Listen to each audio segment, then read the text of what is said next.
إن الحمد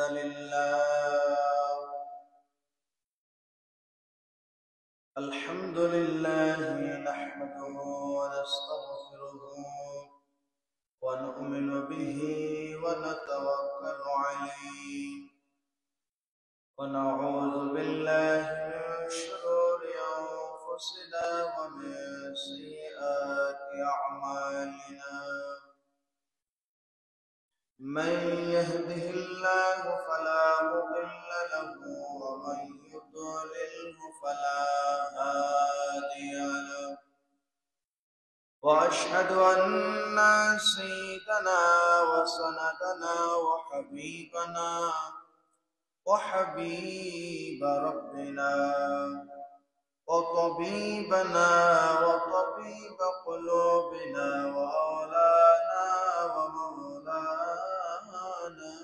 محمد الذي أرسله بالحق بشيرا ونذيرا وداعيا إلى الله بإذنه وسراجا منيرا أما بعد فقد قال الله تعالى في كلامه المجيد وفي فرقانه الحميد أعوذ بالله من الشيطان الرجيم بسم الله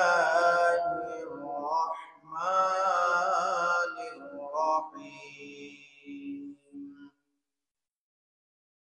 أياما معدودات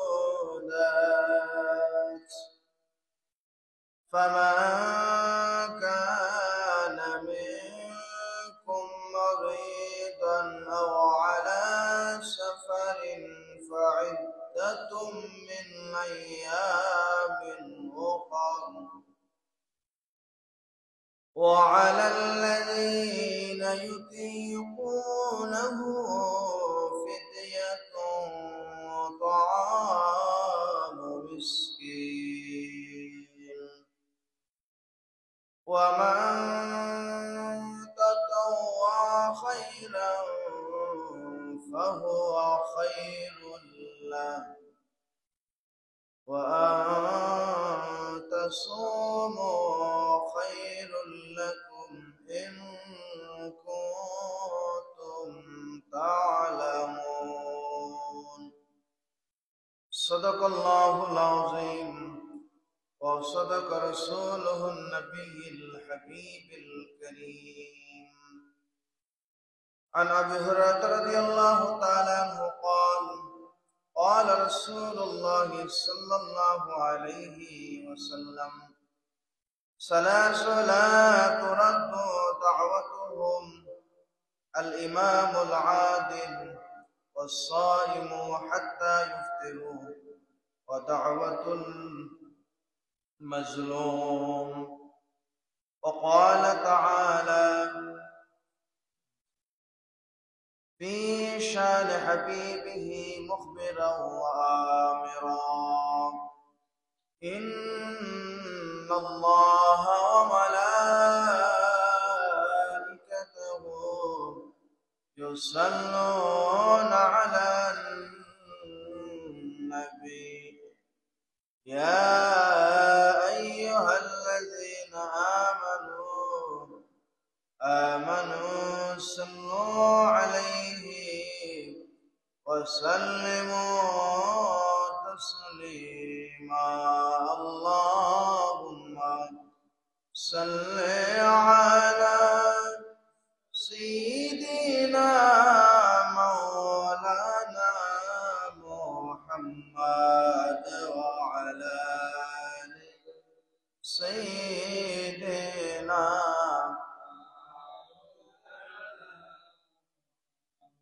محمد प्यारा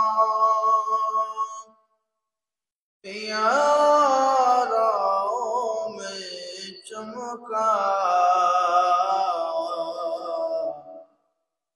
मोहम्मद नम दुलारा दुलारा में चमका अल्लाहुम्मा सल्ली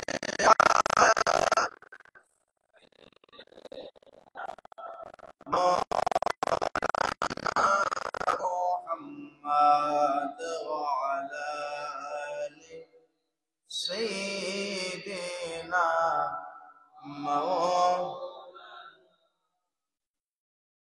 नबी गो আপনার ভালোবাসায় আল্লাহর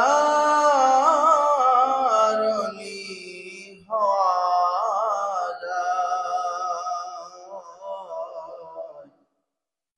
নবী গো আপনার ভালোবাসায় जन्नतबाशी हवा जाए अल्लाहुम्मा सल्ली अला सय्यिदिना मौलाना मुहम्मद वअला आलि सय्यिदिना मौलाना नबी नबी बोले अल्लाह जीवन আমরার হলো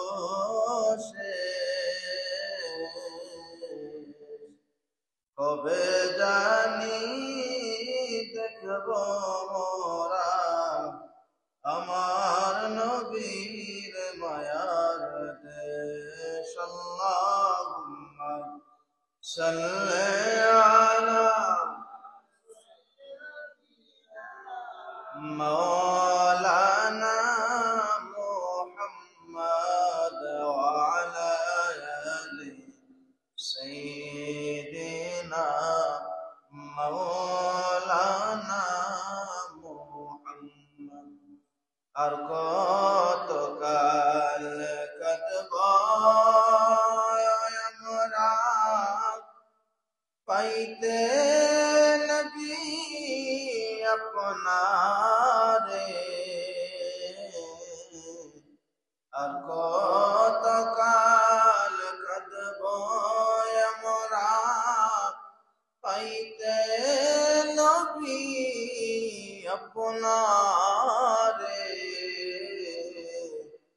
ধন্য করেন মুদের জীবন ধন্য করেন মুদের জীবন দিয়ে আপনার দিদারে আল্লাহুম্মা সাল্লি আলা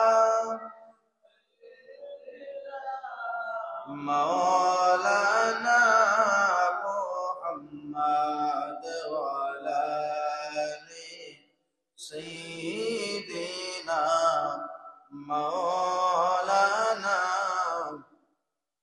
একটু জিকির করি আল্লাহ আল্লাহ আল্লাহু লা ইলাহা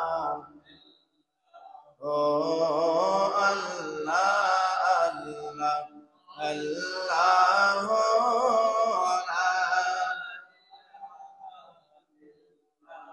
মক্কা ছেড়ে দয়াল নবী মদিনাতে যান মক্কা ছেড়ে দয়াল নবী মদিনাতে যান মায়ের দেশের মায়ায় নবী মায়ের দেশের মায়ায় নবী ফিরে ফিরে চান নবীজি আল্লাহ আল্লাহ আল্লাহু লা ইল্লাহু আল্লাহ আল্লাহ আল্লাহু লা আপনাকে দেখিলে নবী দোজখ হয় হারাম। আপনাকে দেখিলে নবী দোজখ হয় হারাম। মরণ কালে দিবেন দেখা, মরণ কালে দিবেন দেখা, উম্মত গুনাহগার নবীজি। আল্লাহ আল্লাহ আল্লাহ লা ইলাহা, ও আল্লাহ আল্লাহ আল্লাহ লা। মায়া মেলা স্বপ্নে দেখেন গর্বে তাহার নূর। মায়া মেলা স্বপ্নে দেখেন গর্বে তাহার নূর। সেই নূরের নাম রাখিলেন, সেই নূরের নাম রাখিলেন মুহাম্মদ রাসূল নবীজি। আল্লাহ আল্লাহ লা ইলাহা, লা ইলাহা ইল্লাল্লাহ মুহাম্মাদুর রাসূলুল্লাহ। সুবহানাকা লা ইলমা লানা ইল্লা মা 'allamtana ইন্নাকা আনতাল আলিমুল হাকীম। আল্লাহুম্মা সাল্লি ওয়া সাল্লিম ওয়া বারিক আলাইহি। সম্মানিত মুসল্লিয়ান কিরাম, মুরব্বিয়ান আযম, মহান আল্লাহ সুবহানাহু ওয়া তাআলার দরবারে অসংখ্য অগণিত শুকরিয়া আদায় করি যে মহান রব্বি কারীম আজকের মুসলমানদের সাপ্তাহিক ঈদের দিনে আল্লাহর মসজিদের মধ্যে এবং পবিত্র শাবান মাসের শেষ শুক্রবার আল্লাহ তাআলা আমাদেরকে তার মসজিদের মধ্যে আসার বসার তৌফিক দান করেছেন। সে মহান রবের দরবারে হৃদয় উজাড় করে তার পছন্দের কালিমাতুশ শুকর আমরা সকলে উচ্চ আওয়াজ দিয়ে আদায় করি আলহামদুলিল্লাহ। লক্ষ্য করি দুরূদ ও সালাম জানাই আকায়ে নামদার তাজদারে মদিনা সাইয়্যিদুল মুরসালিন খাতামুন নবীন শামসুদ দুহা বদরুদ দুজা রাসূল আরবি ওয়াল আজমি ইমামুল মুরসালিন সাইয়্যিদুল মুরসালিন নবী মুহাম্মদ রাসূলুল্লাহ সকলে পড়ি সাল্লাল্লাহু আলাইহি ওয়াসাল্লাম। প্রিয় হাজরিন, আমরা আলোচনার খুতবাতে পবিত্র কোরআন আল কারিমে সূরাতুল বাকারা 184 নম্বর আয়াত তিলাওয়াত শুনেছি। আমি আপনাদের সামনে নবীদের অসংখ্য অগণিত হাদিস সম্বন্ধে থেকে এখানে হাদিস তিলাওয়াত করেছি। আল্লাহ পাক রব্বুল আলামিন আমাদেরকে আয়াত এবং হাদিসকে সামনে রেখে আলোচনা শোনার তৌফিক দান করুন, আর আমাকে কোরআন এবং হাদিসের আলোকে আলোচনা করার হিম্মত দান করুন। আল্লাহর কাছে তৌফিক কামনা করি। ওমা তৌফিকে ইল্লা বিল্লাহ, আলাইহি তাওয়াক্কালতু ওয়া ইলাইহি উনীব। আমরা এমন একটা সময় অতিবাহিত করতেছি, আমাদের কাছাকাছি, আমাদের অতি নিকটবর্তী হচ্ছে আমাদের অত্যন্ত প্রিয় মাস, আল্লাহ সুবহানাহু ওয়া তাআলার নিয়ামত পূর্ণ মাস সমূহের মধ্যে অন্যতম মাস শাহর রমাদান অতি নিকটবর্তী আমাদের। রমজান মাস, গত জুমার আলোচনায় আমরা রমজানের একটা প্রিপারেশন প্রস্তুতি নিয়ে আলোচনা শুনেছি বা করেছি। আজকে আমরা এই রমজান মাস কিভাবে কাটাবো, কোন রুটিনে আমাদেরকে রমজান অতিবাহিত করতে হবে এবং রমজানের রোজা কেমন করে রাখতে হবে, রোজা কতদিন রাখতে হবে এবং সামান্য রোজার মাসাইল ফজিলত আমরা জানবো। আল্লাহ পাক রব্বুল আলামিন আমাদেরকে আমল ও নির্দেশনার তৌফিক দান করুন। ওমা তৌফিকি ইল্লা বিল্লাহ, আলাইহি তাওয়াক্কালতু ওয়া ইলাইহি উনীব। প্রিয় হাজরিন, রমজান আমাদেরকে পবিত্র করার জন্য, আমাদেরকে নিয়ামত পূর্ণ বান্দাদের অন্তর্ভুক্ত করার জন্য আগমন করতেছে। এখন আমরা যদি নিয়ামত না নেই, আমরা যদি রোজা না রাখি, আমরা যদি নামাজ না পড়ি, রমজানের কোনো ক্ষতি হবে না, রমজান মাসের কোনো ক্ষতি হবে না, আল্লাহরও কোনো ক্ষতি হবে না। ক্ষতি হবে কার? আমাদের। যদি আমরা রোজা রাখি ফায়দা আমাদের, না রাখি ক্ষতি আমাদের। রাখলে লাভ আমাদের, না রাখলেও ক্ষতি আমাদের। এজন্য মানুষ দুনিয়ার সবকিছু ক্ষেত্রে লাভ দেখে, কিন্তু ইবাদতের ক্ষেত্রে, আল্লাহর হুকুম আহকামের ক্ষেত্রে, ফরজের ক্ষেত্রে মানুষ লাভ থেকে ক্ষতির দিকে বেশি যায়। কিন্তু রমজান মাস আসলে আমরা অন্যান্য মাসে, অন্যান্য সময়ে আল্লাহর ফরজ ইবাদতের ক্ষেত্রে, নফল ইবাদতের ক্ষেত্রে গাফলতি করলেও রমজান মাস আসলে আমাদের মধ্য থেকে গাফলতিটা কমে যায়। আল্লাহর ইবাদতের ক্ষেত্রে, ফরজের ক্ষেত্রে পালনের মাত্রাটা আমাদের বেড়ে যায় বলে আলহামদুলিল্লাহ। এই রমজান মাস আসে আমাদেরকে পরিবর্তন করার জন্য।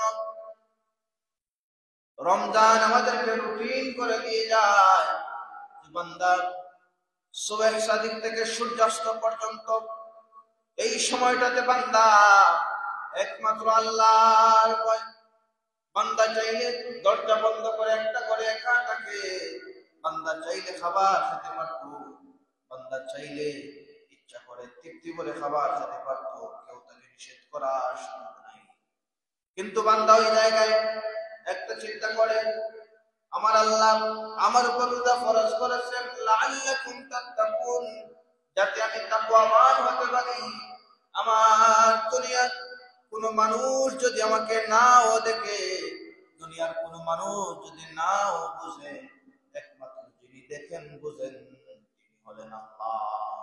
আর ওই আল্লাহকে খুশি করার জন্য, ওই আল্লাহকে রাজি করার জন্য আমি আমার দেহে একটা সদকা আদায় করতেছি রোজার মাধ্যমে। আল্লাহ আমার রোজাটাকে আপনি কবুল করেন। বান্দা দেখা যায় অন্যান্য মাসে আল্লাহর হুকুমের ক্ষেত্রে, অন্যান্য ফরজের ক্ষেত্রে ভুল করলেও রোজার ক্ষেত্রে বান্দার ভিতরে একটা ফিলিংস আসে, একটা ভয় আসে যে আল্লাহ দেখবেন। বান্দা রোজার মাসে এই ভয়টা তার ভিতরে কাজ করে যে আল্লাহ তো দেখবেন, এটা করা যাবে।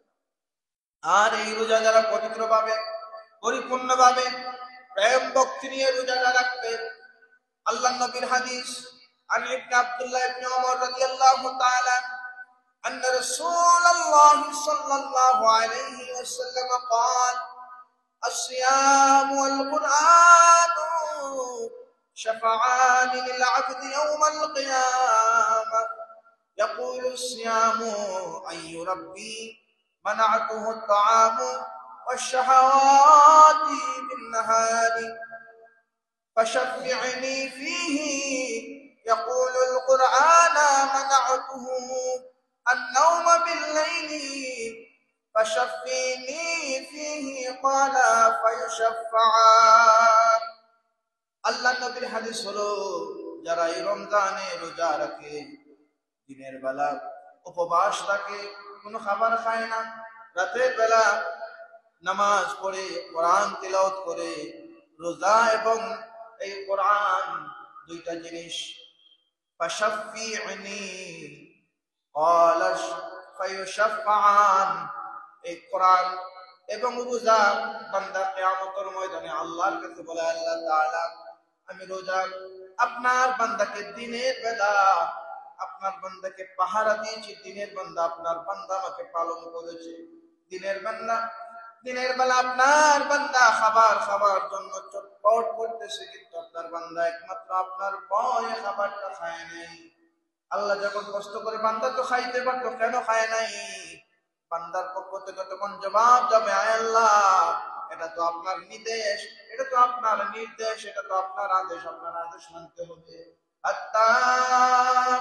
ততক্ষণ পর্যন্ত যখন সূর্যাস্ত হবে না, এই সূর্যাস্ত পর্যন্ত যে বান্দা দিনের বেলা নিজের রোজা রাখলো আর রাতের বেলা আল্লাহর কোরআন তিলাওয়াত করলো, রাতের বেলা লম্বা করে তিলাওয়াতের মাধ্যমে নামাজ আদায় করলো, আমার নবীর হাদিস মুসনাদে আহমদের মধ্যে আসছে, ফায়ুশাফান এই রোজা এবং কোরআন বান্দাকে কিয়ামতের ময়দানে আল্লাহর কাছে সুপারিশ করতে থাকবে, বলে সুবহানাল্লাহ।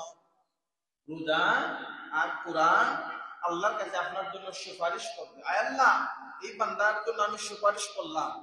কোরআন বলবে আমি ওই বান্দার জন্য সুপারিশ করতেছি। রোজা আপনার জন্য সুপারিশ করবে। এখন এই রোজা কেমন হতে হবে? এই রোজা হতে হবে, এই রোজা এমন ভাবে আপনাকে পালন করতে হবে যে রোজার মাধ্যমে রোজার পরিপূর্ণ হক আদায় করা হয়। আল্লাহ নবীর হাদিস হলো, আপনি রোজা রাখলেন, আপনার মুখে রোজা রাখলেন না, গালিগালাজ করলেন, মানুষকে মন্দ কথা বললেন, খারাপ কথা বললেন, গান শুনলেন, বেহাপনার সাথে জড়িত থাকলেন।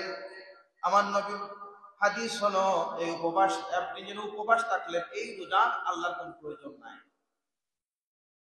আপনি রোজা রাখলেন, খাবার থেকে নিজেকে বঞ্চিত রাখলেন, কিন্তু মুখের খারাপ আচরণ থেকে, মন্দ কথা বলা থেকে আপনার জবানের রোজা আপনার পালন করতে পারেন নাই, আপনার জিহ্বার রোজা আপনি পালন করতে পারেন নাই, আপনার আপদামস্তকের রোজা আপনি পালন করতে পারেন নাই। শুধুমাত্র খাবার না খাইয়া যে রোজা, উপবাস থাকার রোজা রাখছেন, আপনি শুধুমাত্র খাবার থেকে নিজেকে বঞ্চিত রাখলেন, কিন্তু আপনার জবান থেকে নিজেকে বঞ্চিত রাখতে পারলেন না, আপনার খারাপ নজর থেকে নিজেকে বঞ্চিত রাখতে পারলেন না, খারাপ চিন্তা থেকে নিজেকে বঞ্চিত রাখতে পারলেন না। আমার নবীর হাদিস হলো, এই বান্দার উপবাস, এই বান্দার পানি পানাহার মুক্ত থাকার কোনো প্রয়োজন নাই। আল্লাহর কাছে ওই বান্দার রোজার কোনো দাম নাই। কোন বান্দার রোজার দাম আল্লাহর কাছে আসে? যে বান্দা শুধুমাত্র খাবার উপবাস থাকলো না, বান্দা তার জবানের হেফাজত করলো, বান্দা তার চোখের হেফাজত করলো, বান্দা তার চিন্তা শক্তির হেফাজত করলো, ওই রোজাদার, আল্লাহর নবীর হাদিস হলো, সালাসুলা তুরাদ্দু দাওয়াতুহুম, তিন দল মানুষের দোয়া আল্লাহ পাক ফিরাইয়া দেন না।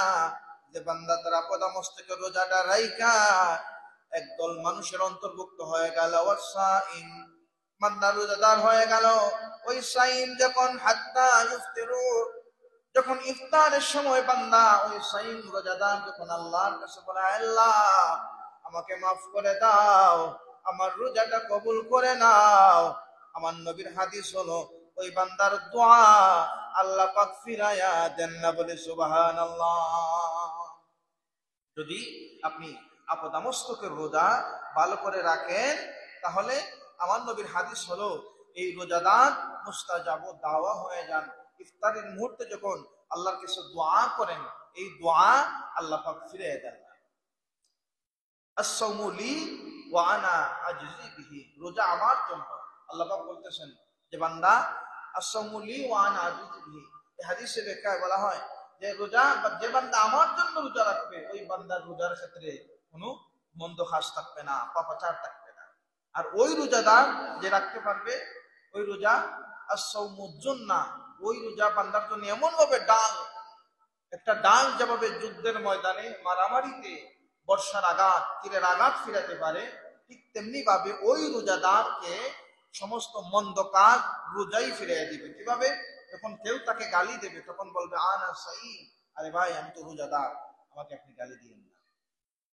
যখন কেউ বলবে তুমি আমার ওই একটা মিথ্যা সাক্ষ্য দাও, তখন আপনি বলবেন, আনা সাঈম, আমার জবানের রোজা আমি রাখছি, আমি কেমন করে মিথ্যা সাক্ষ্য দেব। বান্দা যখন বলবে ওই জায়গায় একটা ধাক্কা দিয়ে তার দিকে একটু সরাইয়া দাও, তখন বলবেন, আনা সাঈম, আমার হাত রোজা রাখছে, আমি কেমন করে হাত দিয়ে তোমাকে ধাক্কা দেব। অর্থাৎ রোজা আপনাকে সমস্ত মন্দ থেকে ফেরায়। আস-সাওমু জান্নাহ, যদি আপনি রোজাকে ভালো করে তাকওয়া ভিতরে নিয়ে রোজা রাখেন। এখন আসি, আপনার রোজা তো আপনি ডাল বানালেন, এখন অন্য রোজাকে ডাল স্বরূপ বানানোর ক্ষেত্রে আপনাকে সহযোগিতা করতে হবে। কিভাবে? আপনি রোজাদার, আরেকজন রোজাদারকে আপনি আপনার মতো রোজাদার মনে করতে হবে। তাকেও মনে করতে হবে, আমার যেভাবে কষ্ট হচ্ছে রোজা রেখে, আমার ভাই, আমার বোন, আমার প্রতিবেশী, আমার পরিচিত মানুষ, আমার সামনের মানুষ, আমার সামনে হাঁটাচলা করতেছে, আমার যেভাবে চলতে কষ্ট হয়, ওই মানুষটার সমান কষ্ট হচ্ছে। এই চিন্তা আপনার ভিতরে থাকতে হবে। আপনি রোজাদার, আপনার মেজাজ 420-এর উপরে টেম্পার উঠে গেছে, আর মানুষকে দেখলেই আমি খুব রাগারাগি করেন, খারাপ কথা বলেন, কথার সাথে দমক দিয়ে কথা বলেন, দ্বন্দ্ব করে কথা বলেন।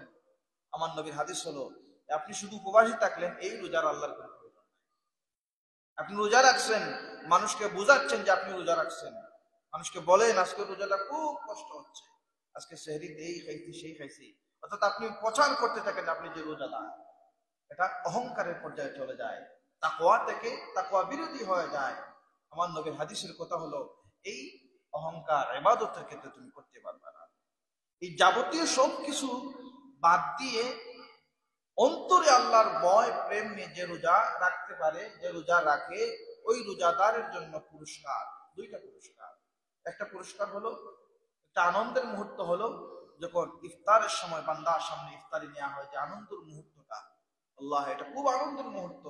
এই মুহূর্তটা এমন একটা অবস্থা হয়, দুনিয়া এই রোজাদার এবং আল্লাহর সাথে আর কোনো পর্দা থাকে না, আল্লাহ পাক সব পর্দাকে দূর করে দেয়। এই রোজাদার যা আল্লাহর কাছে চায় আল্লাহর সাথে সাথে কবুল করে দেয়। আর আরেকটা পুরস্কার হলো আল্লাহ পাকের সাথে সাক্ষাৎ।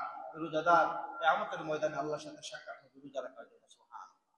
এই দুইটা নিয়ামত তারাই পাবেন যারা পরিপূর্ণভাবে রোজার হেফাজত করবেন। হাজিরি, এখন আমরা জানবো এই রোজাটা কতদিন। আইয়ামাম মা'দুদা, আইয়ামাম মা'দুদা সামান্য দিনের রোজা। ওমান কানা মিনকুম মারিদান, দেখেন এই রোজাও আপনার জন্য আল্লাহ পাক সহজ করে দিয়েছেন। মারিদান আও আলা সাফার, দুই দল মানুষকে, যারা অসুস্থ মানুষ, যারা রোজা রাখলে এমন রোগ হয়েছে যে রোগ অতিমাত্রায় বেড়ে যাবে, অতিবৃদ্ধ, হুঁশ নাই, তিনি রাখতে পারবেন না। এরপর আপনি সফরে আসেন, এমন ভাবে সফর, এখন তো আমাদের এই সফরটা নাই, আগেরকার যুগের যে সফরটা ছিল, বর্তমানে এমন সফর নাই। আপনি সফরে গেলেও তৃপ্তি করে খাবার খাওয়ার সুযোগ আসে। এই সফর অবস্থায়ও রোজা রাখার ক্ষেত্রে রুখসত আছে। বাকি ক্ষেত্রে রোজা রাখা, আপনি সুস্থ মানুষ কিন্তু রোজা রাখছেন না, ইসলাম আপনাকে এটা সুযোগ দেয়। এজন্য যারা অসুস্থ রয়েছেন, মারাত্মক পর্যায়ে অসুস্থ, তাদের ক্ষেত্রে রোজার কাফারা আদায় করতে হবে।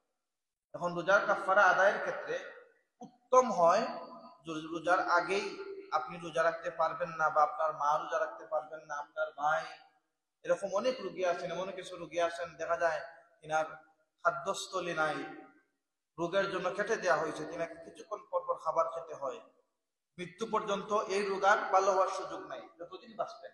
তো এই মানুষের ক্ষেত্রে ইসলাম রুখসত দিয়েছে। এখন এটা তো রোজার সওয়াবের মাস, সব থেকে তো বঞ্চিত হওয়া যাবে না। এখন সব তিনি কিভাবে পাবেন? পরিপূর্ণ একটা রোজা যদি কেউ ফরজ রোজা না রাখে, সারাটা জীবন যদি নফল রোজা রাখেও ফরজ একটা রোজার সমপরিমাণ হবে না। কিন্তু তারপরেও আপনি কাফারা আদায়ের মাধ্যমে আল্লাহর কাছে একটু উসিলা নিলেন। এজন্য যারা রোজা রাখার সুযোগ নাই, আপনারা সামর্থ্য অনুযায়ী, অবস্থান অনুযায়ী কাফারা আদায় করবেন। এখন কাফারা আদায়ের ক্ষেত্রে কেমন করে কাফারা দিতে হবে সেটাও ইসলামের শরীয়ত আমাদেরকে জানাই দিয়েছে। আপনি একজন মানুষকে, একজন রোজা সামর্থ্যবান, রোজা রাখতে পারে এরকম মানুষকে আপনি রোজার কিছু ইফতারি সেহরি খাবারের যে যোগানটা আপনি দিয়ে দিবেন, কাফারার মাধ্যমে আদায় করে দিবেন। এখন কয়জনকে দিবেন? আপনার ইচ্ছে হলে আপনি একজনকে দিয়ে দিতে পারেন, ইচ্ছে হলে একজনকে দিতে পারেন, অথবা 2-4 জনকে ভাগ করে দিতে পারেন। এক্ষেত্রে সব থেকে উত্তম হয় ওই একজন মানুষকে আপনি রোজার কাফারাটা দিবেন যে মানুষটা তাকওয়াবান আল্লাহওয়ালা, যে মানুষটা তাকওয়াবান আল্লাহওয়ালা, এমন মানুষকে আপনি রোজার কাফারাটা দিবেন। আমরা তো আমাদের আঞ্চলিক ভাষায় কফারা বলি, রোজা কফরা বলে। তো এই যে কফারা বা কাফারাটা আমরা দেব ওই মানুষকে যিনি তাকওয়াবান, রোজা রাখেন, সাথে 5 ওয়াক্ত নামাজ পড়েন, তিনার জবান পবিত্র থাকে, খারাপ কথা বলেন না, এরকম গরিব মানুষকে আপনি দান করবেন। এখন এই কাফারার ক্ষেত্রেও আমরা কি করি? আমাদের স্বার্থ চিন্তা করি, এমন মানুষকে দেই যাকে দিলে আমার ফায়দা হবে, এই চিন্তা নিয়ে আপনি দেন। আল্লাহে ইসলাম কিন্তু এটা বলে নাই। ইসলাম বলছে আপনার আত্মীয় স্বজনের মধ্যে যদি কোনো মানুষ এরকম থাকেন, যার আপনার পরিচিত, আপনার গ্রামের মানুষ, আপনার প্রতিবেশীর মধ্যে যিনি আসেন আগে তাকে দেন। তখন আপনি তাকে না দিয়ে এমন মানুষকে দিচ্ছেন যে আপনার কাজ করে দিবে, যে আপনার ফরমাইশ শুনবে, এরকম চিন্তা শক্তি নিয়ে যদি দেন, আপনি কাফারার সওয়াব থেকে বঞ্চিত হবেন। আল্লাহ এজন্য আমাদের রোজা তো আসে আমাদেরকে তাকওয়া শিক্ষা দেওয়ার জন্য। এখন তাকওয়ার ক্ষেত্রেও দেওয়ার ক্ষেত্রে আপনার তাকওয়া অবলম্বন করতে হবে। এজন্য আপনারা যারা রোজা রাখবেন না বা যারা পরিবার এরকম আসেন, আত্মীয় স্বজনের মধ্যে আসেন, আপনি তার পরিচালক, আপনি তাকে পরামর্শ দেন, এই পরামর্শটাই দিবেন। এখন রোজার কাফারার ক্ষেত্রে একজন মানুষ ইফতারি এবং সেহরি আপনি রোজা রাখলে যে পরিমাণ খাইতেন এই একটা পরিমাপ করে তাকে আপনি টাকা দিতে পারেন, অথবা এই খরচগুলো আপনি কিনে তাকে দিতে পারেন। উভয় পন্থায় আপনার আদায় হবে। আমরা এদিকে খেয়াল রাখবো। সম্মানিত হাজিরিন, আমাদেরকে আরো অনেক কিছু বিষয় লক্ষ্য রাখতে হবে রোজার ক্ষেত্রে। ফামান শাহিদা মিনকুমুশ শাহরা ফালিয়াসুম, আল্লাহর কোরআনের আয়াত সূরাতুল বাকারা 185 নম্বর আয়াত। আল্লাহ পাক বলেন, তোমাদের মধ্যে যারা এই মাস পাবে তারা যেন ফালিয়াসুমহু, তারা যেন এই মাসে রোজা রাখে। এখন আমরা যারা সুস্থ আছি আলহামদুলিল্লাহ, আমরা রোজা রাখবো, রোজা রাখার নিয়ত আমরা করেছি, চিন্তা করতেছি, পরিকল্পনা করতেছি। আল্লাহ পাক আমাদেরকে তৌফিক দেন। রোজার ক্ষেত্রে আমরা চাঁদের দেখার মাধ্যমে আমাদের রোজা শুরু হয়, আবার চাঁদ দেখার মাধ্যমে আমাদের রোজা শেষ হয়। রোজার মাসের চাঁদ আমরা যখন দেখব, চাঁদ দেখা আল্লাহ নবীর হাদিস, এটাও সুন্নত। আপনি চাঁদ দেখবেন, দেখার জন্য তালাশ করবেন, চাঁদ দেখারও দোয়া আছে, দোয়া করবেন, নফল শুকরিয়া নামাজ আদায় করবেন, যাতে করে আপনি এই মাসে সুস্থ অবস্থায় একটা ইবাদতের মাস আপনি নিজের সামনে অবর্তমান পাইছেন, সামনে পাইছেন, যাতে করে সুন্দরভাবে কাটাতে পারেন, আল্লাহর কাছে কামনা করে দোয়া করতে পারেন। এরপরে এই মাস যখন শেষ হয়, আমরা চাঁদ দেখার মাধ্যমে, অর্থাৎ পরের মাসে শাওয়ালে চাঁদ দেখার মাধ্যমে এই মাস সমাপ্ত হয়। এটাও ইসলামের সুন্নতের অন্তর্ভুক্ত। এরপরে আমাদের যে জিনিসগুলো লক্ষ্য রাখতে হবে কাফারা আদায়ের ক্ষেত্রে, যারা ইচ্ছা করে রোজা ছাড়েন, তারা যদি তাদের কাফারা হলো তাদের জরিমানা, কাফারা বলতে জরিমানা, তাদের জরিমানা হলো একটা রোজা যদি কেউ ইচ্ছা করে ছাড়েন তাহলে তিনি একাধারে 60টা রোজা রাখবেন।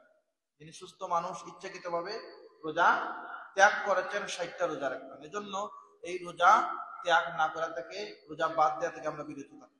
হাজিরিন, আমাদের রোজা ভঙ্গের কিছু কারণ আমাদের জানতে হবে। এক্ষেত্রে আমরা কিছু জিনিস যেটা খুব বেশি প্রচলন একটা সময় ছিল, এখন নাই, যেমন যারা দোয়া অর্থাৎ বিড়ি সিগারেট খান, ইনারা মনে করেন দোয়া ভিতরে গেলে রোজা ভঙ্গ হয় না। কিন্তু আপনার ইসলামী শরীয়ত আপনাকে এটা বলে যে কেউ যদি বিড়ি সিগারেট খায়, ভিতরে নেয়, এটার একটা স্বাদ আছে, এটার একটা গান আছে, এটার তৃপ্তি আছে, তৃপ্তির মাধ্যমে আপনার রোজা ভঙ্গ হয়ে যায়। এজন্য এই সিগারেট দোয়া খেয়ে রোজা হয় এরকম চিন্তা শক্তি যাদের আছে আমাদের বাদ দিতে হবে। এরপরে এমন ভাবে যে রোজার কথা স্মরণ থাকা অবস্থায়, আপনি রোজা আপনি জানেন, কিন্তু বাজারে গিয়ে যখন খাবারের গ্রান পাইছেন খাবার খাই, আপনি রোজা আপনি জানেন কিন্তু বাজারে গিয়া খাবারটা খাইছেন, ইচ্ছাকৃতভাবে রোজা ভঙ্গ করছেন, এটা এরকম যদি করে আপনাকে কাফারা দিতে হবে, এটা করা যাবে না। এরপর যেসব খাবার ইচ্ছাকৃতভাবে, যদি আপনি ইচ্ছাকৃতভাবে খুব বেশি সেই সময় এমন কিছু খাবার খাইছেন যে খাবার খেলে বমি হয়, এখন ইচ্ছাকৃতভাবে বমি করতেছেন, এই বমি করলেও আপনার রোজা ভঙ্গ হয়ে যাবে, ইচ্ছাকৃতভাবে, অনিচ্ছাকৃত না, ইচ্ছাকৃতভাবে। এরপরে রোজা অবস্থায় কোন মহিলাদের তাদের শারীরিক যে অসুস্থতা যদি শুরু হয়ে যায়, তিনি রোজা ভঙ্গ হয়ে যাবে। এরপরে পেটের মধ্যে বা মুখের মধ্যে এমন খাবার লাগাইছেন, এমন ওষুধ ব্যবহার করছেন যে ওষুধটা আপনার গলা পর্যন্ত চলে গেছে, এটা স্বাদ আপনি অনুভব করতেছেন। যদি কোনো খাবারের ঔষধের স্বাদ আপনার ভিতরে চলে যায়, আপনি অনুভব করতে পারেন এটা তিতা, মিষ্টি, যে কোনো ধরনের স্বাদ, আপনার রোজা ভঙ্গ হয়ে যাবে। এজন্য ওষুধ দ্বারা স্প্রে ব্যবহার করেন, বা বিভিন্ন এই দাঁত ব্রাশের ক্ষেত্রে বিভিন্ন ধরনের আছে, পেস্ট আছে, পেস্টের ক্ষেত্রে আপনি দাঁত মাজন করতেছেন, দেখা যাচ্ছে এটার মিষ্টি স্বাদ আপনার গলা পর্যন্ত চলে গেছে। এজন্য রমজান মাসে এটা, এই যে দাঁত ব্রাশ করা, বিভিন্ন ধরনের পেস্টের ক্ষেত্রে তো দেখা যায় বিভিন্ন পশুর চর্বি ব্যবহার করা হয়। অনেক সময় দেখা যায় এমন পশু, যে পশু আমাদের জন্য হালাল না, যে পশু আমাদের জন্য হালাল না, কিন্তু আমরা তো জানি না। আমাদের দেশে এটা রিফাইনিং করে হয় না, অন্যান্য দেশ থেকে কাঁচামাল আনা হয়, এরপর আমাদের দেশে কোম্পানিগুলো পেস্ট বানায়। এক্ষেত্রে ইসলামী শরীয়ত বলতেছে আপনি ব্রাশ ব্যবহার থেকে মুক্ত থাকুন, আপনি মিসওয়াক ব্যবহার করুন, মিসওয়াক ব্যবহার করুন। ইসলাম আপনাকে বলতে রমজান অবস্থায় আপনি মিসওয়াক ব্যবহার করুন, ব্রাশ ব্যবহার থেকে নিজেকে মুক্ত রাখুন। মাজন ব্যবহার করতে পারেন যেগুলোর ক্ষেত্রে আপনার কোনো স্বাদ নাই, যেমন আমরা যেটাকে সালি বলে থাকি। এই সালি ব্যবহারের ক্ষেত্রে যেটার মধ্যে স্বাদ নাই, যেমন দোকানে কিছু মাজন পাওয়া যায়, এগুলোতে আবার তিতা মিষ্টি এরকম স্বাদ আছে, এটা করা যাবে না। যেমন নর্মাল সালি আছে, এটা আপনি ব্যবহার করতে হবে। উত্তম হলো মিসওয়াক করা, প্রতিটা রোজাদারের জন্য উত্তম হলো মিসওয়াক করা। এরপর আপনি সেহরি খাবার পর যখন সেহরির সময়টা বাকি থাকে, এই সময়টাতে আপনি ভালো করে ব্রাশ করলেন।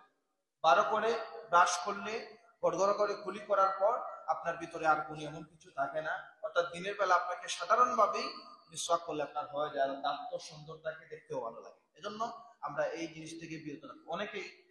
অনেকেই দাঁত ব্রাশ করেন সচরাচর 11 মাসের যেভাবে তিনি করতেন, রমজান ও ঘুম থেকে 10টায় বা 11টায় উঠে এই ব্রাশটা করেন, করার ক্ষেত্রে আমাদের সতর্কতা অবলম্বন করব। এরপর আমাদের যে আরো অনেক কিছু বিষয় আমাদেরকে লক্ষ্য রাখতে হবে, যে বিষয়গুলো এর মধ্যে রোজা অবস্থায় রোজা ভাঙবে জেনেও, যেমন অনেকেই আছেন সেহরির সময়, বর্তমান সময়টাতে কেউ তো মনে করতে পারে না যে আমার টাইম নাই, এই নাই সেই নাই। এই জমানায় কেউ এই অজুহাত দেখাতে পারবেন না। অন্ধকার আছে, সুবহ সাদিক শেষ হয়ে গেছে, মানে আপনি খাবার খাচ্ছেন, আপনি জানেন এই সময়টাতে খাবার খাওয়ার সুযোগ নাই, এরকম করা যাবে না। এরপর রমজান মাস আমরা ফজরের নামাজ যে পড়ি আউয়াল ওয়াক্ত, অর্থাৎ যখনই ওয়াক্ত প্রবেশ করে সাথে সাথে কিছুক্ষণের মধ্যে আমরা জামাতটা পড়ি। নামাজের পরে অনেক সময় অন্ধকার থাকে, এই অন্ধকার থাকা অবস্থায় আপনি যদি আপনারা হাজব্যান্ড ওয়াইফ একসাথে থাকেন, দেখা যায় আপনি সেহরি খাইছেন, আপনি স্ত্রী সুলভ ব্যবহার তার সাথে করছেন, ইসলাম এটাকে নিষেধ করেছে, এটা করা যাবে না। আপনি যদি ইচ্ছাকৃত করেন তাহলে আপনার রোজা ভঙ্গ হয়ে যাবে, আপনাকে কাফারা দিতে হবে, কাজাও আদায় করতে হবে। এক্ষেত্রে যারা যুবক ভাইরা আছেন বা মা বোনরা আছেন, আপনাদেরকে সতর্ক থাকতে হবে। এরপরে আরেকটা জিনিস, আমাদের কিছু জিনিস লক্ষ্য রাখতে হবে, যে রোজা কিছু কাজ আছে, এমন কিছু কাজ আছে এটা করলে রোজা ভঙ্গ হয় না, রোজা ভঙ্গ হয় না। আমরা যেমন একজন মানুষের, ইসলাম শান্তির ধর্ম, বিচারা বিবাহ করছে মনে করেন আজকে, তখন তার স্ত্রীর সাথে থাকতে হবে, ইসলাম সুযোগ দিছে। আপনি সূর্যাস্ত পর থেকে সুবহ সাদিক পর্যন্ত, অর্থাৎ এই সময়টা আপনার জন্য দুনিয়ার সবকিছু হালাল। এখন এই অবস্থায় সেহরির সময় অতি অল্প, আপনি নাপাক আছেন, আপনি অজু করে সেহরি খাবেন। খুব গুরুত্বপূর্ণ একটা মাসালা বলতেছি, এটা অনেকেই রমজান মাসে তালাশ করেন। যারা নাপাক হয়ে যান, কিন্তু এমন সময় আসে এই সময়ের ভিতরে আপনি যদি গোসল করেন, সেহরির সময়টাও খুব বেশি থাকে না, এক্ষেত্রে আপনি অজু করে, খুব খেয়াল করেন গুরুত্বপূর্ণ মশলা, এক্ষেত্রে আপনি নাপাক থাকলে সেহরির সময় কম, গোসল করে এরপর আপনি সেহরি খাইবেন, এই সময়টা খুব কম। এক্ষেত্রে আপনার জন্য ইসলাম সহজ করে দিচ্ছে, আপনি সাথে সাথে অজু করেন, অজু করে সেহরিটা খান, সেহরি খেয়ে নামাজের পরে, নামাজ পড়ার আগে, ফজরের নামাজের আগে ফরজ গোসল করে আপনি নামাজটা আদায় করেন। এর আগ পর্যন্ত আপনার জন্য সেহরি পাওয়া যায়, ইসলাম আপনাকে দিছে, সহজ করে দিছে। এরপরে আরেকটা জিনিস, যারা বিবাহের আগে যাদের স্বপ্নদোষ হয়, রোজা অবস্থায় আপনি সেহরি খেয়ে ঘুমাইছেন, আপনার স্বপ্নদোষ হয়ে গেছে, আপনার রোজা ভঙ্গ হবে না, আপনার রোজা ভঙ্গ হবে না। অনেকেই মনে করেন যে আমার রোজা ভঙ্গ হয়ে গেছে, না, ইসলাম বলছে আপনার রোজা ভঙ্গ হবে না। এরপরে আপনার অনেকে মনে করেন যে তেল ব্যবহার করলে রোজা ভঙ্গ হয়ে যায়, না, আপনি তেল ব্যবহার করতে পারেন মাথায়, আপনি ইসলাম সৌন্দর্যকে পছন্দ করে, ইন্নাল্লাহা জামিলুন ইউহিব্বুল জামাল, আল্লাহ সুন্দর, তিনি সুন্দরকে পছন্দ করেন। আপনি পরিবারটি হয়ে থাকবেন, আপনার মাথায় তেল ব্যবহার করতে পারেন, কোনো অসুবিধা নাই, আপনার রোজা ভঙ্গ হবে না। এরপরে যেমন আরেকটা জিনিস, অনেকেই মনে করে থাকেন যে হুজুর আমি তো রোজা রাখছি ঠিক আছে, কিন্তু আপনার স্ত্রীর পাশে আমি ঘুমাতে পারবো কিনা? আপনার স্ত্রীর সাথে কাপড় অবস্থায় আপনি থাকতে পারেন, কোনো অসুবিধা নাই, তবে আপনাকে সাবধানতা অবলম্বন করতে হবে, আপনাকে সাবধানতা অবলম্বন করতে হবে, যাতে করে আপনি এমন আচরণ করতে পারবেন না যেটা রোজার সংজ্ঞার মধ্যে আছে, যে সুবহ সাদিক থেকে সূর্যাস্ত পর্যন্ত যাবতীয় পানাহার, স্ত্রী সহবাস মুক্ত থাকার নাম হচ্ছে রোজা। এখন আপনি সেহরি খাবার পর ফজর নামাজ পড়ে ঘুমাইছেন, স্ত্রীর সাথে ওই আচরণটা করছেন, আপনার রোজার সংজ্ঞার মধ্যে আপনি ব্যাঘাত ঘটালে আপনার রোজা ভঙ্গ হয়ে গেছে। এক্ষেত্রে আপনাদেরকে সতর্ক থাকতে হবে, আমাদের সবাইকে সতর্ক থাকতে হবে।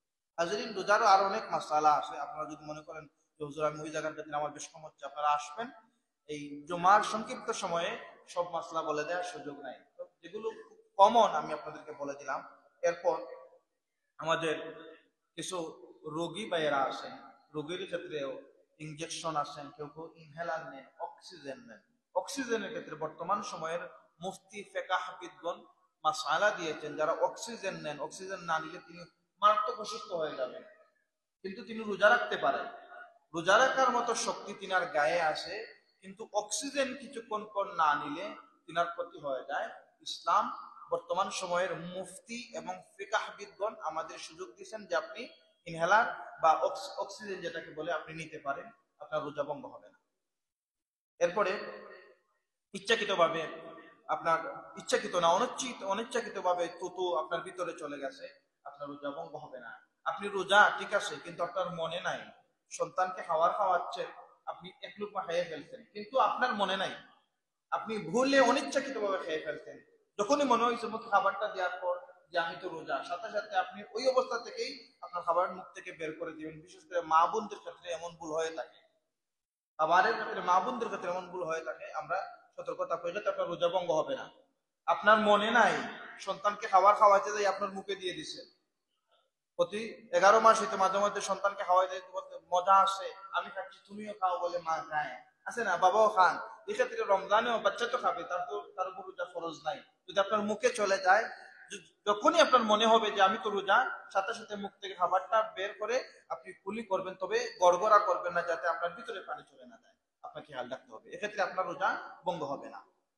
হাজরিন, আমাদেরকে আল্লাহ পাক রব্বুল আলামিন পবিত্রভাবে এই রোজাগুলো রাখার তৌফিক দান করুন।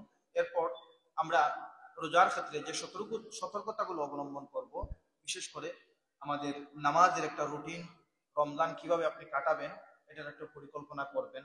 প্রতিদিন হলেও একবার আপনার কোরআন তিলাওয়াতের একটা ব্যবস্থা করবেন, তারাবির নামাজের চিন্তা করবেন, তারাবির নামাজ লম্বা করে যেখানে হয়, অর্থাৎ যে হাদিসটা আপনাদের সামনে তিলাওয়াত করলাম মুসনাদে আহমদ, কিয়ামতের ময়দানে রোজা এবং কোরআন মানুষের জন্য আল্লাহর কাছে সুপারিশ করবে। কোরআন কেন সুপারিশ করবে? আল্লাহ নবীর হাদিস হচ্ছে, ইয়াকুলুল কোরআন মানাতুহু নাওমু বিল লাইলি ফায়াশফি'নি ফিহি ক্বালা ফায়াশফাআন। যে মানুষটা রমজানে রাতের বেলা কোরআন পড়লো, কোরআন শুনলো, আর দিনের বেলা রোজা রাখলো, কিয়ামতের ময়দানে এই রোজা বলবে আপনার বান্দাকে আল্লাহ আমি সুপারিশ করতেছি, আপনার বান্দাকে মাফ করে দিন। আর কোরআন বলবে আপনার বান্দা রাতের বেলায় আমাকে তিলাওয়াত করেছে, আমি তার জন্য সুপারিশ করতেছি। এজন্য রমজানে আমরা যদি তারাবির নামাজ লম্বা করে পড়ি, 20 রাকাত তারাবির নামাজ পড়ি, আমাদের কোনো ক্ষতি হবে না।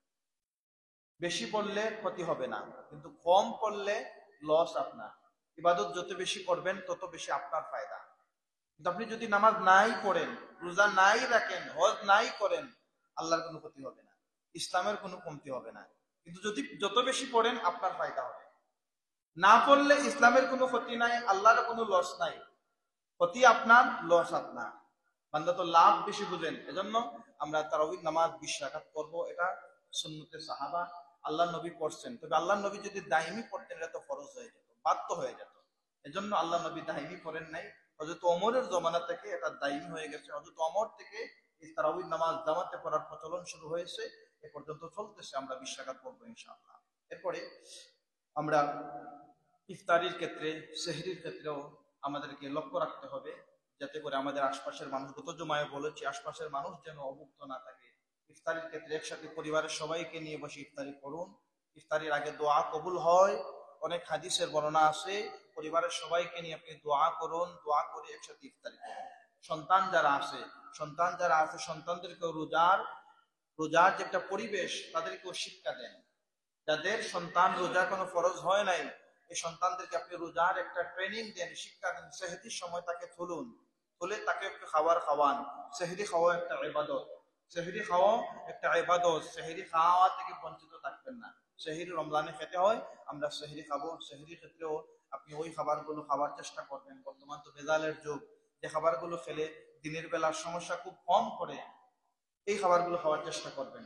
অনেক সময় সেহরির সময় খুব বেশি খাবার খান, কিন্তু দেখা যাচ্ছে দিনের বেলা গ্যাস প্রবলেম করতেছে, খুব বেশি গ্যাসে প্রবলেম করে। এরকম এই খাবার থেকে আমরা এই খাবারগুলো খাবো যে খাবারগুলো খেলে দিনের বেলা আমাদের কষ্ট কম হয়, আমরা তৃপ্তিতে সূর্যাস্ত পর্যন্ত অর্থাৎ ইফতার পর্যন্ত নিজেদেরকে ভালো রাখতে পারি, এরকম খাবার খাওয়ার চেষ্টা করবেন।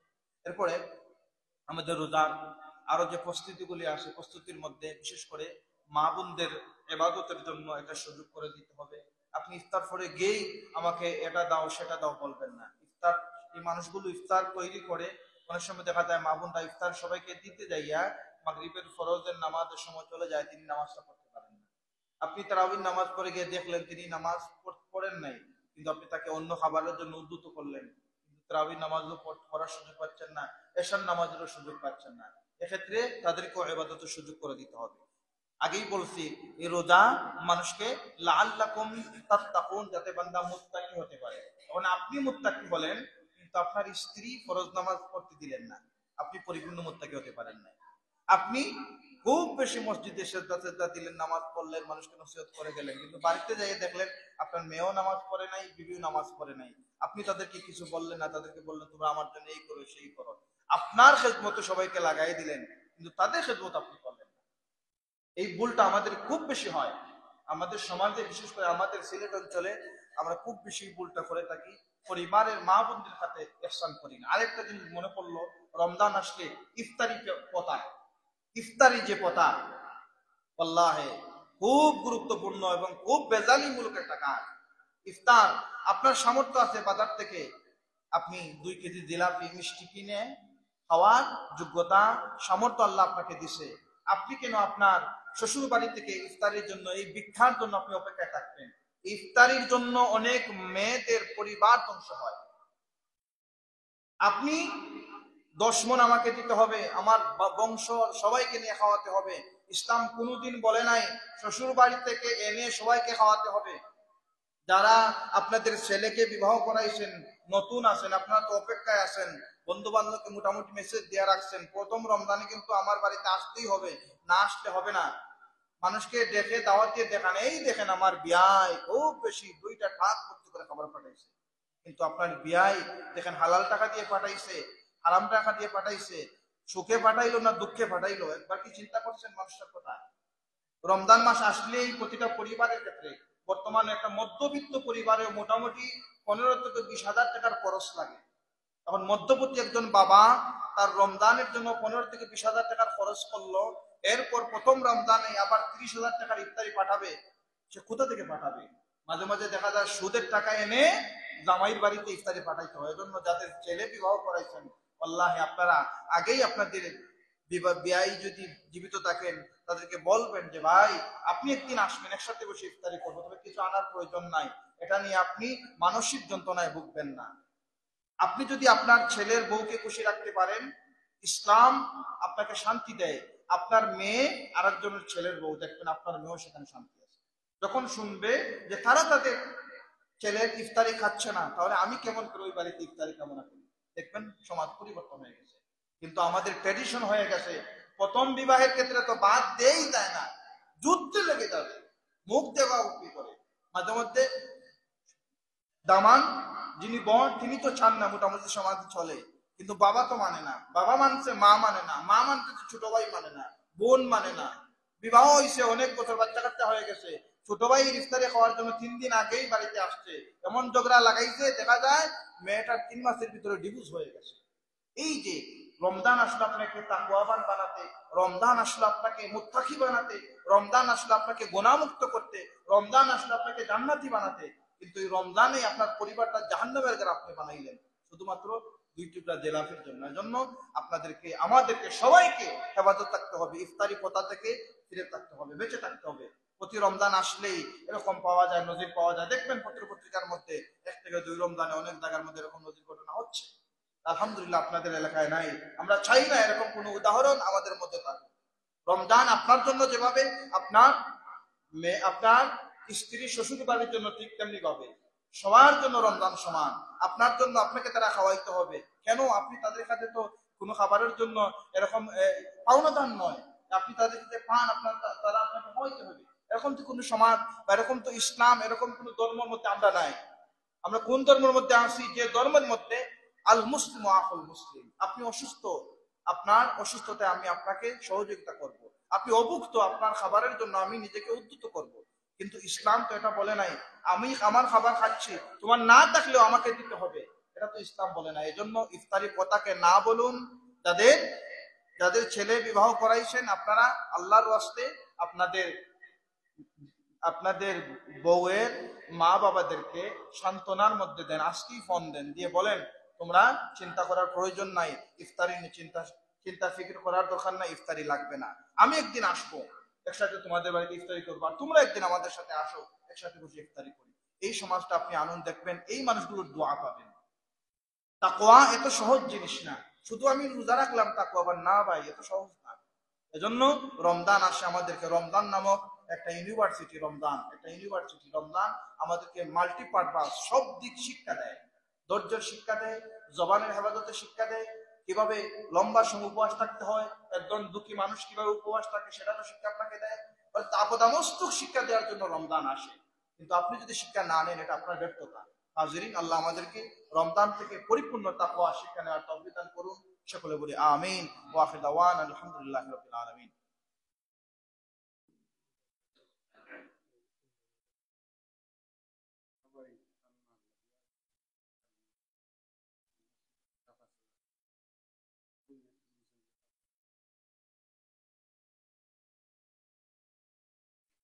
আস্তাগফিরুল্লাহ, ইন্নাল্লাহা গফুরুর রহিম। আস্তাগফিরুল্লাহ রাব্বি মিন কুল্লি যামবি ওয়া আতুবু ইলাইহি, লা হাওলা ওয়া লা কুওয়াতা ইল্লা বিল্লাহিল আলিয়্যিল আযীম। লা ইলাহা ইল্লাল্লাহ মুহাম্মাদুর রাসূলুল্লাহ। আল্লাহুম্মা আমিন। আলহামদুলিল্লাহি রাব্বিল আলামিন ওয়াল আকিবাতু লিল মুত্তাকিন ওয়াস সালাতু ওয়াস সালামু আলা রাসূলিহিল কারীম ওয়া আলা আলিহি ওয়া সাহবিহি আজমাইন। রব্বানা যালামনা أنفسنا وإن لم تغفر لنا وترحمنا لنكونن من الخاسرين. ربنا عليك توكلنا وإليك نبنا وإليك المصير. اللهم صل على سيدنا مولانا محمد وعلى آل سيدنا مولانا محمد صلاة دائمة مقبولة تؤدي بها النحق العظيم.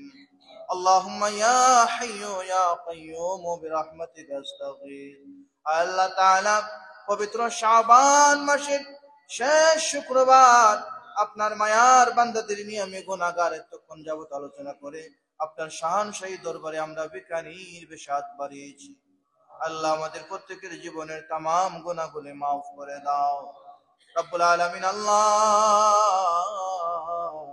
আমাদের কলিজার টুকরা মা বাবা যাদের অন্ধকার কবরে, আল্লাহ তাদের কবর গুলো জান্নাতের বাগান আপনি বানিয়ে দেন। এই রমজান মাস আসলে আমাদের মা বাবা রমজানের রোজা রাখার জন্য আমাদের জন্য কত কষ্ট করতেন। আমরা যখন যুবক ছিলাম, কিশোর ছিলাম, আল্লাহ আমাদের শৈশব গুলোতে আমাদের মা বাবা আমাদের জন্য কত কষ্ট করেছেন। আজকে রমজানে আমরা রোজাও রাখি, তৃপ্তি করে খাবারও খাই, কিন্তু আমাদের মা বাবা আমাদের সাথে নাই। আল্লাহ কবরবাসী মা বাবার কবর গুলো জান্নাতের বাগান বানিয়ে দেন। রব্বির হামহুমা কামা রাব্বায়ানি সগীরা। আল্লাহ জনাব নূর মিয়া সাহেব আপনার ঘর মসজিদে দান করে দোয়া চেয়েছেন, আল্লাহ তোমার বান্দার আব্বা আম্মা সহ যারা অন্ধকার করে মাফ করে দেন। আর যারা মসজিদে সদকা করে দোয়া চেয়েছেন, আল্লাহ তামামকে মাফ করে দেন।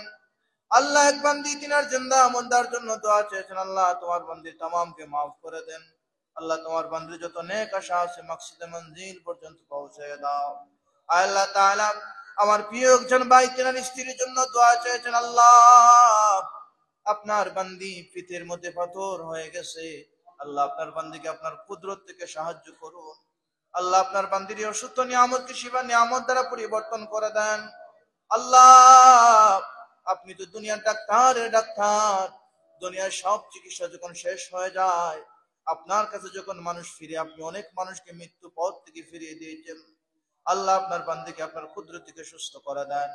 এমনি করে এই গ্রামের এলাকার যত মানুষ বিভিন্ন রোগের মধ্যে আছেন, অসুস্থ আছেন, তোমার কুদরত থেকে সুস্থ করে দাও।